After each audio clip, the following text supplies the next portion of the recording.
Hey everybody, I'm just popping in real quick to let you know a little bit about today's video.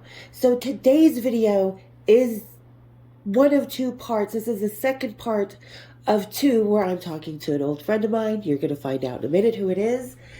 And it is absolutely drunken babble. So just have a giggle at two old friends hanging out, babbling drunk.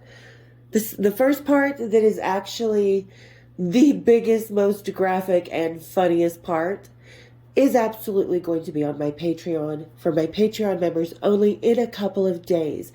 Because like I said, it is a wilder part of this whole night. And I hope you guys enjoy it. So Patreon, be looking out. I have to have time to edit this because like I said, it is pretty graphic. So hope you enjoy today's episode. Get a good giggle. And have a few cocktails with us because Lord knows we had a few by the time we started recording. All right. Cheers, biggers, everybody.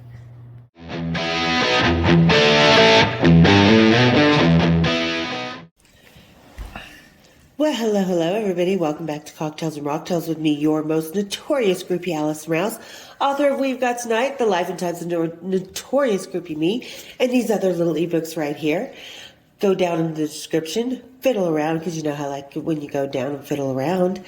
Today, you guys, I'm skipping how much love I give you guys, because you know how much I love you, but I'm skipping over it today because I have someone here that I've talked about a lot on this channel. You guys, I have... If you know that laugh. This is the legendary motherfucking Oris, one of the top FOH front of house sound guys in the world with some of the best fucking stories. Say hello, Oris. Hello, Oris. And hello, Allison. Hello, my lovely. Oh my God, am I happy to be in SLC. Because I've been coming here for a little bit. A couple, 2, 3 decades. All right, what's your first memory of Salt Lake City? Well, I remember coming to Salt Lake City. This place called the Salt Palace. One of the biggest rock places on the planet during the 80s.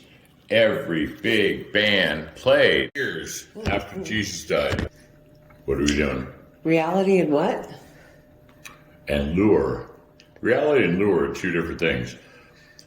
Reality is what actually happened. Lure is what people believe happened.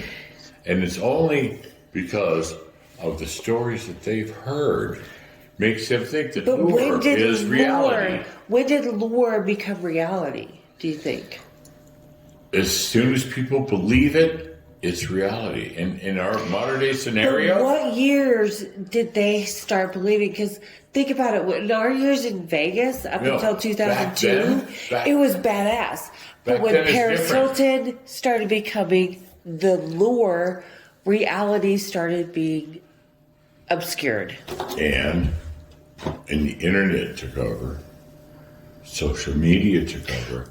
Everybody can listen to everybody. And most of everybody's fucking idiots.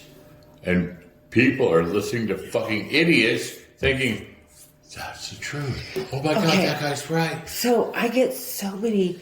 Who do you think are the worst fans? Out of every band you worked for, who were the worst fans? Fans? Oh, you know what? I can't give shit to fans because do you know what fan is? The legs we stand on. No.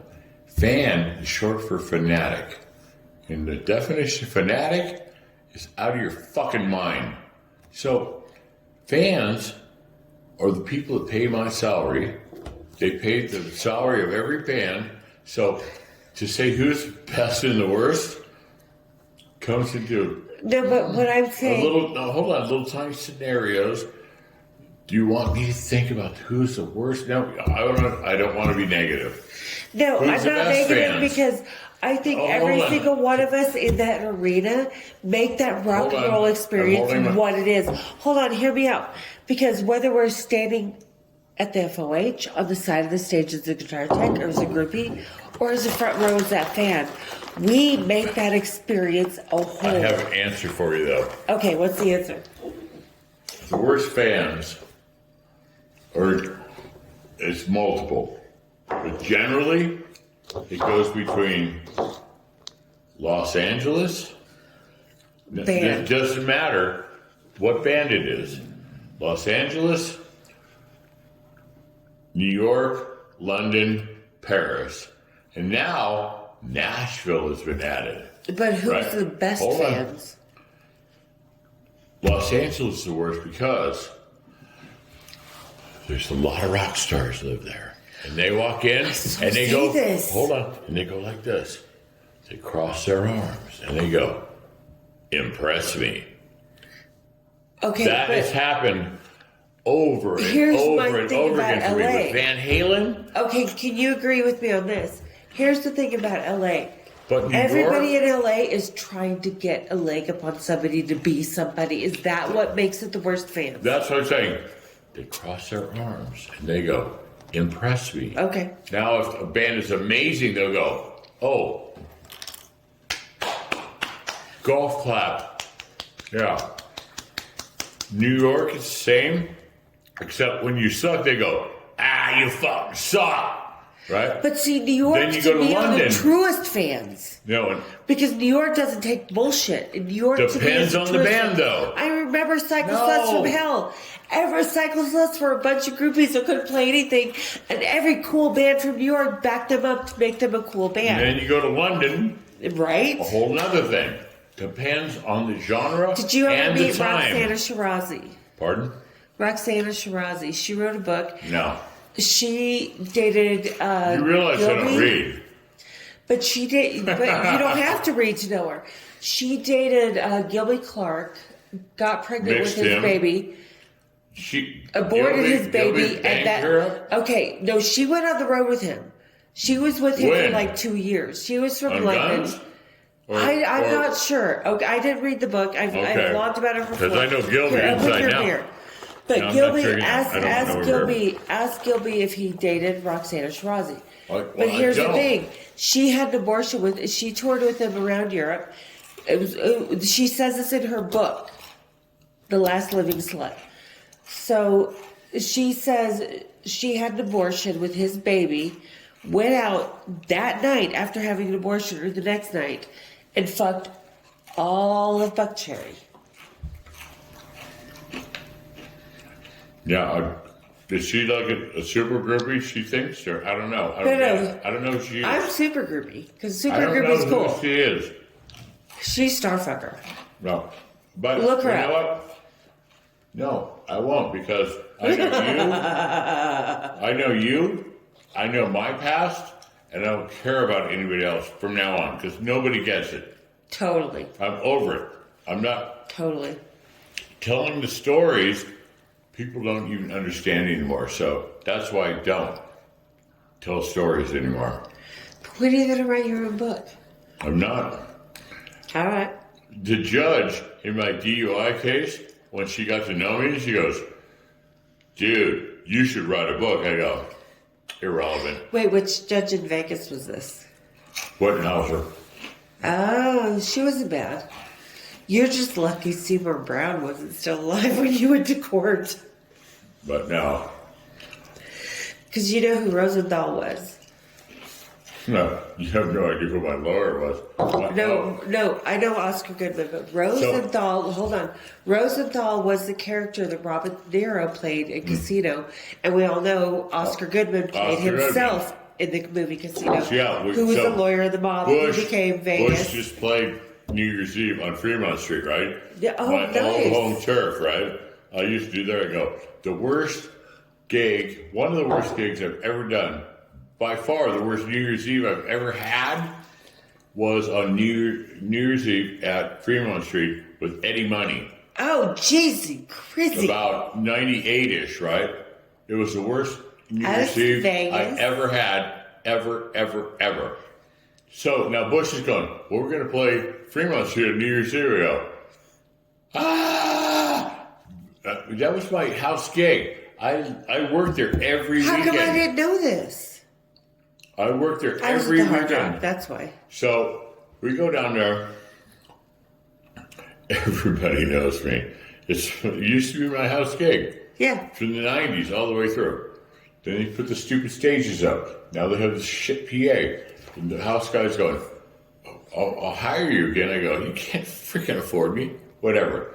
So we do this stupid Bush gig, right? Now, Bush... Worth every penny. Bush doesn't know how to actually time how long their set is. Numbers are irrelevant, apparently.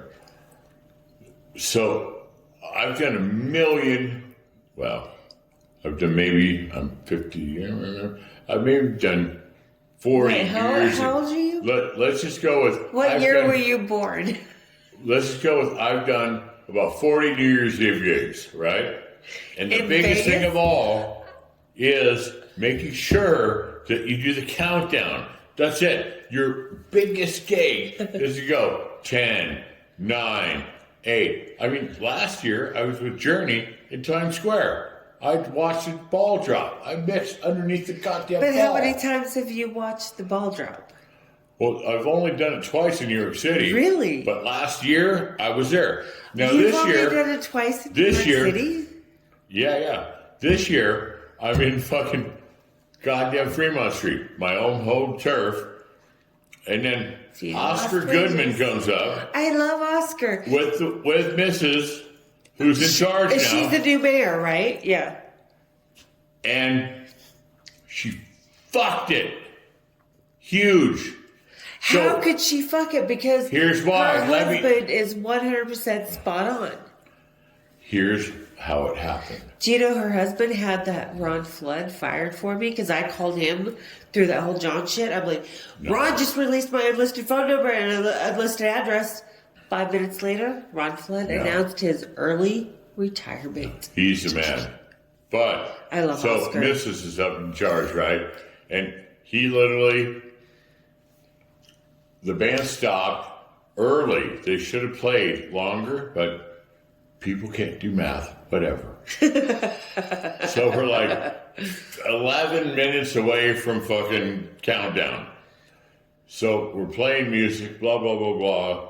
Finally, okay, I got 2 mics for Oscar and Mrs. and MCs and fucking idiots that don't freaking matter. And they start talking. So they talk for 10 minutes. Because we should have played up till then, but no, we suck. But here's your mics. Blah, blah, blah, blah, blah. So about 2 minutes out, and fucking Goldman bitch looks up. Oh, okay, we're getting close. So here's the best part. At 40 seconds away, she sees 39, she sees a 9. 40 seconds away, she goes 9, 8, 7, 6. Now she calls New Year's 30 seconds early. It was right? New Year's somewhere. And now those guys, not us, paid for pyro. Pyro Pete? No, just pyro at midnight, right? So now the pyro guy is standing there with a fucking button, and she goes, Happy New Year's! And the guy goes, bang, bang, bang, and hits the pyro. Oh, it was so 30 seconds earlier, right? And the whole crowd's going, It was Pyro Pete, because that's what we played. No, it's not. I know Pyro Pete. No, it wasn't Pyro. It's just a pyro guy, right? Then he got hired, and he got paid 1/87th what Pyro Pete would have got paid. I know Pyro. I know Pyro forever. But so 40 seconds, 39. You won 30 seconds. Bang, bang, bang, bang, bang, right? And then the crowd's looking around. And the funniest part is Fremont Street. There's a little countdown. Now it's going 30, 29, 28, 27. There's still 30 seconds, right? Thank God that guy kept some extra pyro left over. I mean, and our band is gone because the band is supposed to come back and play after that. So, bang, bang, bang. They finally come back. They played 2 songs and we're done. It was unbelievably stupid. probably the worst. I used to get mad at people that were 2 seconds off, right? Because you're perfect timing.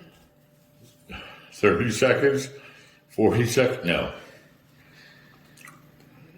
I don't know.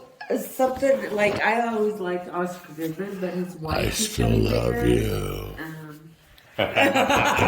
Subliminal messages. And everybody from my Patreon, I love you.